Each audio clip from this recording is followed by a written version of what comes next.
الحمدللہ والصلاة والسلام علی رسول اللہ۔ ذکر کا دورانیہ بڑھانے کے لیے کتاب و سنت کی دعاؤں سے معین تعداد میں ورد کا اختراع کرنا۔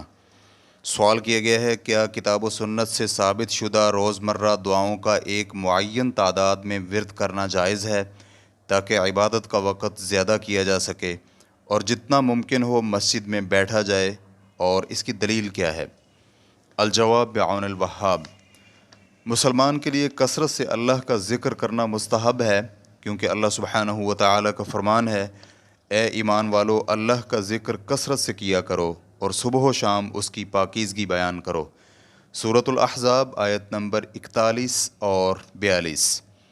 اور ایک مقام پر ارشاد باری تعالیٰ کچھ یوں ہے، اور بکثرت اللہ کا ذکر کرنے والے اور ذکر کرنے والیاں، ان کے لیے اللہ رب العزت نے مغفرت اور اجر عظیم تیار کر رکھا ہے۔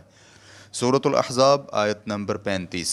اس موضوع کی آیات بہت زیادہ ہیں، اور نبی علیہ الصلاۃ والسلام نے بھی ذکر کرنے کی وصیت کرتے ہوئے فرمایا، ہر وقت تیری زبان اللہ کے ذکر سے تر رہنی چاہیے۔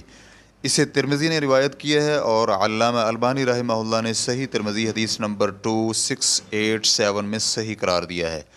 نبی علیہ الصلاۃ والسلام سے ثابت شدہ اذکار اور دعائیں دو قسم کی ہیں۔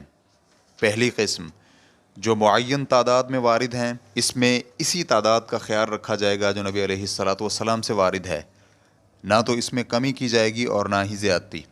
مثلا نماز کے بعد والے اذکار اور صبح و شام کے وقت 100 بار سبحان اللہ و بحمدہ، اور دن میں 1 مرتبہ 100 بار لا الہ الا اللہ وحدہ لا شریک لہ لہ الملک و لہ الحمد وہو علی کل شیء قدیر وغیرہ۔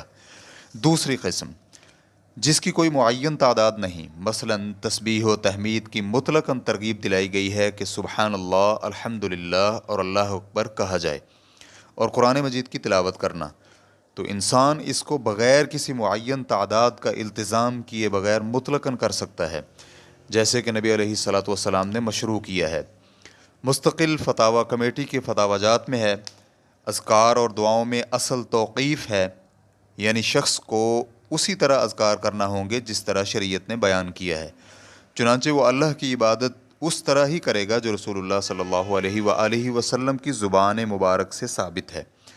اس بنا پر جو قولی یا عملی سنت سے وقت کے ساتھ مقید ہو، یا عدد یا جگہ کے ساتھ مقید ہو، یا کیفیت کے ساتھ، تو ہم اسی طرح عبادت کریں گے جو شریعت سے ثابت ہے، اور شریعت نے جو اذکار اور دعائیں اور سارے عبادات مطلقاً مشروع کی ہیں، اسے تعداد یا جگہ یا وقت یا کیفیت کے ساتھ مقید نہیں کیا، تو ہمارے لیے اس میں وقت یا تعداد یا جگہ یا کیفیت کا التزام کرنا جائز نہیں ہے، بلکہ جس طرح مطلقاً وارد ہے اسی طرح عبادت کریں گے۔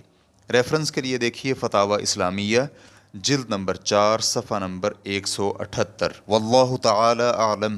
اسلام QA ریکارڈنگز، مؤسسۃ الشیخ محمد صالح المنجد، المملکۃ العربیۃ السعودیہ، فتویٰ نمبر 47073۔ والسلام علیکم ورحمۃ اللہ وبرکاتہ۔